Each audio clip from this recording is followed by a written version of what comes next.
Welcome to Principal Center Radio, helping you build capacity for instructional leadership. Here's your host, Director of the Principal Center, Dr. Justin Bader. Welcome everyone to Principal Center Radio. I'm your host, Justin Bader, and I'm honored to welcome back to the podcast for the 13th time my good friend, Dr. Barbara Blackburn. Barbara Blackburn, PhD, is the author of 35 books, and she's a full-time consultant who works with schools around the world to help them raise the level of rigor and motivation for professional educators and students alike. Dr. Blackburn has been repeatedly named to the top 30 education gurus by Global Gurus, and she's the author of the new book, Scaffolding for Success, helping learners meet rigorous expectations across the curriculum, which we're here to talk about today. And now, our feature presentation. Barbara, welcome back. Oh, thank you. It is always so good to do podcasts with you. We have such a good time. We do. You remain far and away our number one guest, and I'm very excited to talk about the new book because one of the chief challenges, I think, of rigor is helping all students access rigor. And of course, that means scaffolding. But I get the sense that people think that perhaps scaffolding and rigor are opposed to one another, or that scaffolding undermines rigor. Is that the case? Do people actually believe that? And is it true? Well, they believe it. It's not necessarily true, but absolutely people believe it. It's one of the myths about rigor is that students should just be able to achieve it. And in my definition of rigor, I talk about that rigor is a combination of high expectations, scaffolding and support, and then demonstration of learning. And I think about it as the higher the level of rigor, the higher the need for support. And I was sharing that one time during one of my workshops.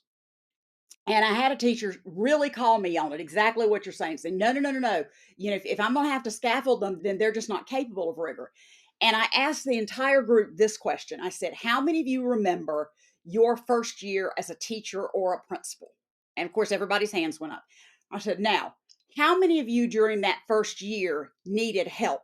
You needed to ask someone for advice. You needed someone to help you accomplish something. Every hand went back up and I said, that's what we're talking about. You were in a rigorous situation and you needed support and scaffolding to be successful. Why would it be any different for our students?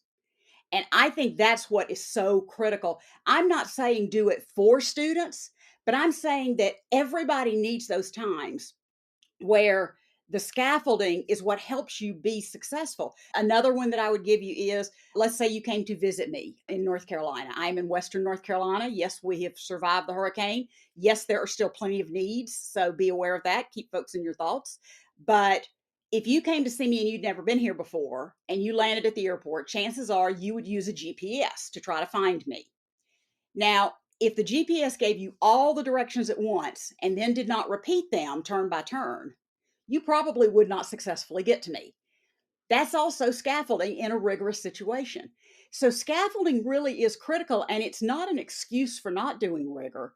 It's the way that we accomplish rigorous things. Beautifully said. So this fear that we're going to undermine rigor by scaffolding just inherently is not there. Is there the potential for us to get this wrong and perhaps overdo the scaffolding so that the challenge is not there, that the rigor that we're looking for is not there? Well, you got the potential in two ways. One, you can be doing scaffolding for something that isn't rigorous. So you assign students something that's not rigorous, and then you scaffold anyway. So that's one issue. But the other issue is you can create something that's rigorous for your students to do and scaffold so much that they don't have to do anything on their own. So there are ways you can make your own mistake in a rigorous situation, but we don't have to do that. It's about choosing the right amount of scaffolding. And one of the things that I talk about in the book, I've got a whole chapter devoted to it, is the concept of planning. That you can't just do scaffolding, you've got to plan it. Because if you don't plan ahead, you'll either do too much or not enough, or not the right kind. And people say that I'm a very good presenter, and I will take that because I've been doing it a very long time and they like me.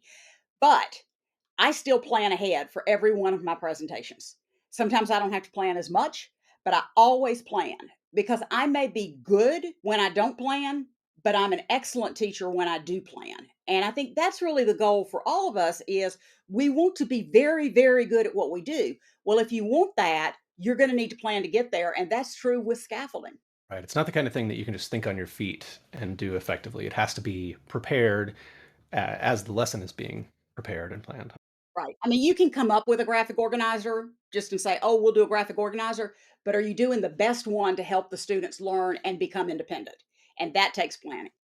Absolutely. And you have tons and tons of examples of graphic organizers in the book. Anyone who's familiar with your books is probably nodding along because they know just how full they are of specific tools that people can use and examples from classrooms and templates and things that people can use to scaffold for their students. Let's talk a little bit about vocabulary because it strikes me that, if a student does not have the vocabulary to understand not only what they're reading, but you point out in the book what they're watching in a video, right? The format doesn't necessarily make up for the fact that a student may not have the concepts or the terminology in order to benefit from something that we're putting into their learning experience. So help us understand the proper role of vocabulary and how we can scaffold the acquisition of vocabulary that students may not come in with, but need in order to benefit from a lesson. Well, let me start by saying that I don't care what subject you teach, you're a vocabulary teacher. Okay. If you teach physical education, there is physical education vocabulary your students need to know. Art, music, math, I don't care what you are. You don't have to be a reading teacher. You are a vocabulary teacher, whether you want to be or not, because there is vocabulary that serves as the key that unlocks your content. And there's several things that we need to do. One is we need to like vocabulary. And I know that sounds a little bit weird, but I had teachers. I remember a science teacher in high school. And, she was just like, vocabulary isn't important. I don't like it. I'm not an English teacher, so we're not going to do it. And I just remember never paying attention to vocabulary in her class, and I was not very successful in that class. But no matter what you teach, celebrate your vocabulary. We talk about word walls in English classes and reading classes, but have a word wall in a math class with vocabulary that's specific to your subject. Have a word wall in whatever you teach, art, music, business, technology. There's in fact, it's almost more important there because all of those subjects I just named and more, science, I could just keep going. All of the vocabulary there is very specialized. So it tends to be things that I haven't seen or heard before. So it becomes very important for me to know that content specific vocabulary. So celebrate it, put it up on the wall, teach it. Don't just assume that students know what a biome is. Don't assume they know what a production is. Don't assume they know what aerobic exercise is. We need to stop and talk about what those words are before we just jump into the instruction. It's okay to pre teach some vocabulary. There's nothing wrong with that. That's a type of scaffolding. And it doesn't mean that you don't trust your students. It means that sometimes there are words that you know that they don't know, and it's okay to pre teach them. So we want to celebrate vocabulary in our subject area. We want to pre teach it when it's appropriate. I'm a big believer in graphic organizers, as anyone who's ever read any of my books knows. And I am with vocabulary, where you don't just put the word down, and I give students boxes to do this in so that there's places for them to look at things. What I like about graphic organizers is it chunks information. For students who need that, it's helpful. If they don't need it, don't make them use it. But I do one with vocabulary where it's you do what the word is, you do a diagram, you do the definition from the book, the textbook, whatever you've got. You do another definition that you have to find and you have to cite the source. Then you create your own definition. And then you do examples and non examples because that makes a real big difference. For example, I was in a middle school classroom, science classroom, and the teacher asked the students, does anybody know what grounded means? And this one student raised his hand. I was observing my student teacher, and you could just tell this was not the student that she wanted to call on. It just wasn't. But she called on him anyway. And he goes, I know exactly what grounded means. It's what my dad did to me when I made a C on your test last week. And that's exactly what grounded means. But it's not what grounded means in the science classroom. And so, it was a whole different way. It took the lesson in a different direction. So she had to do some undoing, but that's examples and non examples. And so those are really important. So that's scaffolding. And, it's just helping students understand the bigger picture so they can really understand the word. Absolutely. And as you mentioned, this is not merely for language teachers, but in every subject, we need to be teaching vocabulary and seeing that as kind of a key form of scaffolding. Talk to us a little bit more about doing that across different subject areas, because you've got a whole separate chapter on that and tons of tools for us. Oh gosh, and there's just so many different things to do. I think the first thing is that we really do have to recognize whether it is vocabulary or comprehension. Comprehension is a big one. Whether I'm watching a video trying to understand it, watching a demo of somebody fixing a car engine, no matter what I'm doing, I have to understand what is happening. So I don't have to be a reading teacher or an English teacher to teach comprehension. I've got to do that in my classroom. And it is things like chunking the information so that if we are, let's go with the engine, and that I'm in an auto class and we are rebuilding an engine because it's not working. I don't need to just do all the steps and then stop and talk about it. We need to do maybe 2 steps and then stop and say, okay, so now what happened and what is this doing to set us up for what comes next? And you may even have to chunk at every step. You just got to decide that based on what's going on with your instruction. And the same thing happens in math. If I'm teaching a new complex topic and I just give people a word problem to solve, that may be too much for them to do all at one time. We've got to slow down and talk about, let's skim this thing. What do we know? What are the given variables? What is the question asking us? Because sometimes students skip that part. They're in a hurry. They want to get done. My stepson was that way. Now, what's missing? What's the missing variable? Okay, now let's stop and solve the problem. So we chunk things for comprehension. And again, that doesn't matter what the subject is. Any subject you give me, I'm going to be able to give you an example of comprehension in that subject, of vocabulary in that subject, because they are important. They are critical. Absolutely. And of course, students need that vocabulary not only to understand, not only to solve problems, but also to write. And you have a chapter and lots of tools on writing. And I remember dealing with this tension as a science teacher where sometimes students would have a blank notebook and they would kind of build out their science lab report from scratch in a blank notebook.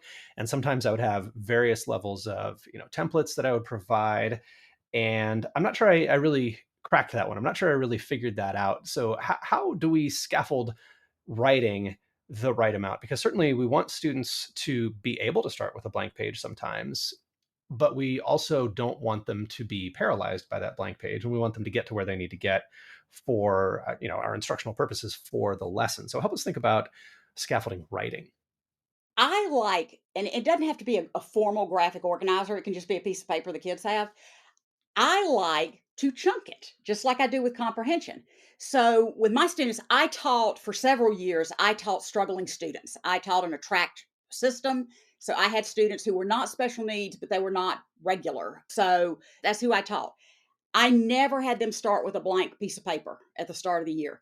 We would always divide it like into 4 pieces. And I'd say, okay, what I want you to do just in that upper left corner is just write what you think you would start your paper with. And we would do that. And then the next one might be, what are the reasons that you think that? And then what are some examples? And then what's your conclusion? And then they could take that and turn it into something on a blank piece of paper. My students found that helpful because it was simply too overwhelming to start on a blank sheet of paper. They didn't know what to do. So I like doing that. I was looking, again, I've got so many graphic organizers, but I'm big on that kind of chunking. So if they were having to write something where they had to support a position with evidence, which is something particularly in middle and high school we do a lot of, I would talk about, okay, you've got a chair. So at the top of your paper, I want you to write what your opinion is. You believe I should not give you homework, whatever. All right, now I want you to number 1, 2, 3, 4, spread it out. 1, 2, 3, 4. You've got to give me 4 reasons that that is true. Why should I not give you homework? And I want you to think about it like a chair. Okay. The opinion was the seat. Now you've got to have 4 legs. And if you only have 3 legs, then you're going to be short one and you're going to have a wobbly chair.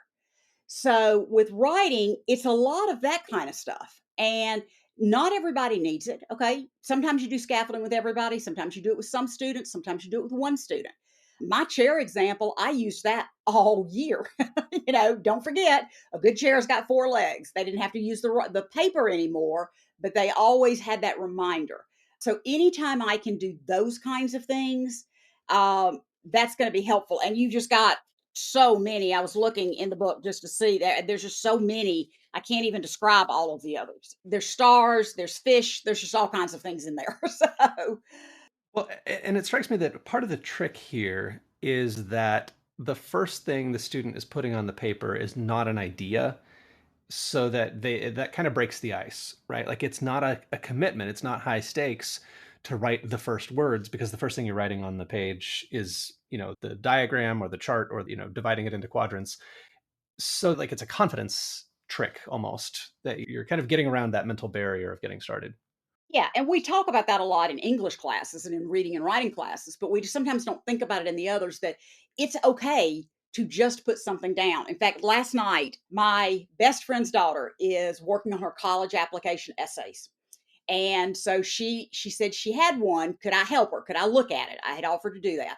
So we've got Google Docs up. She's looking at the same thing I'm looking at. And so I called her and I said, okay, so let's talk through this. I said, let me read you this first sentence. And I read it out loud. And she said, that doesn't sound like I thought it was going to sound. I said, okay, so you tell me what you wanted to say. And so she said it, and I said, okay, so I hear you doing this. And we would rearrange a little bit. And we worked through her whole essay that way, with her actually processing it better. And she was scared, exactly what you're saying. She was scared that what she had written down was what it had to be. And I said, oh no, if you don't like something, just take it out. And she said, oh, good. She took out like a whole paragraph. She said, I don't like that one at all. And so just having somebody to encourage her and be there with her to say, it's okay to add something, take something off, change what you've written. And she ended up with a really strong essay that she wrote. And that's what scaffolding is. I didn't write it for her. She wrote it. I just was coaching her along the way. And we just do that with large groups of students. And that ability to gauge where the student is and pull back the scaffolding as we can seems like it's really central to not over scaffolding, right? To not making the scaffolding a constraint, making it something that gets in the way, but something that provides only the level of support that's necessary. So, talk to us a little bit about the assessment side. How do we go through the process of figuring out where students are and then adjusting our scaffolding in response to that formative assessment?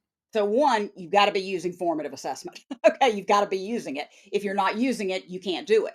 I actually think the foundation of formative assessment is questioning, because what I kept doing last night was asking her a question and then saying, so I hear you say this, is that right?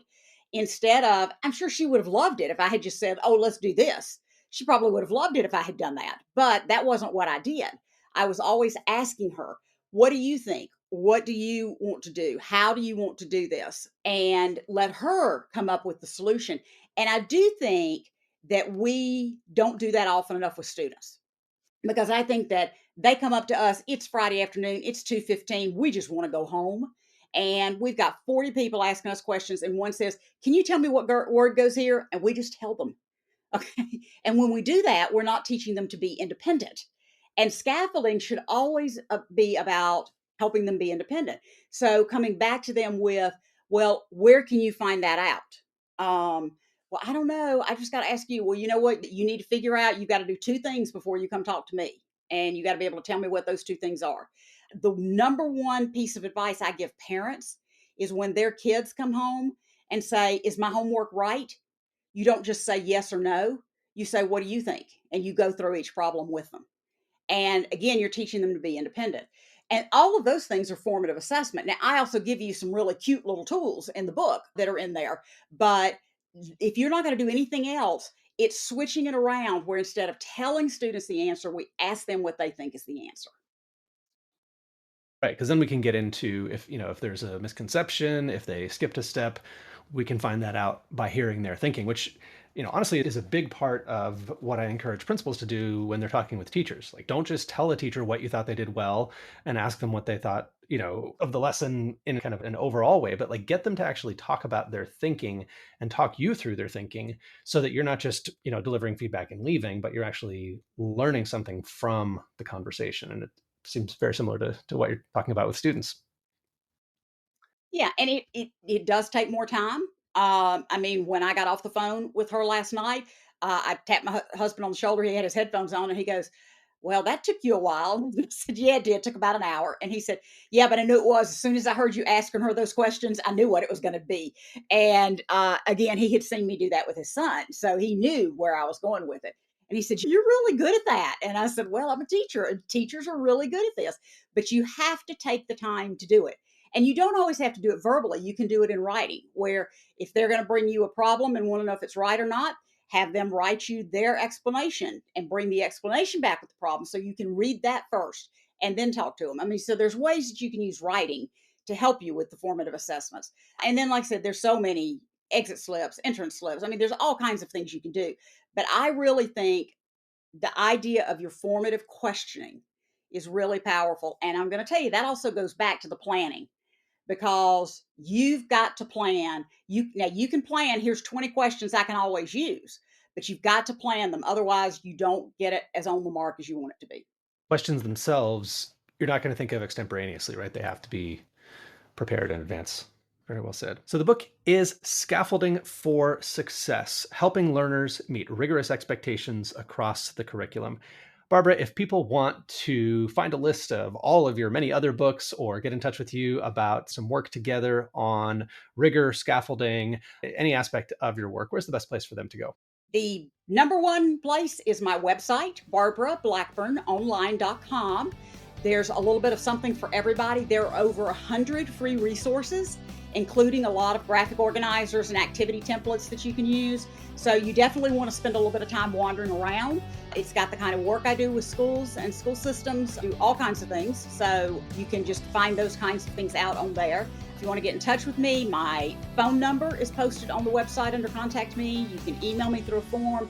All kinds of ways for you to get in touch with me on this and all of my other books. Wonderful. So BarbaraBlackburnOnline.com is the place to go. Once again, thanks so much for joining me on Principal Center Radio. Thank you, Justin. Thanks for listening to Principal Center Radio.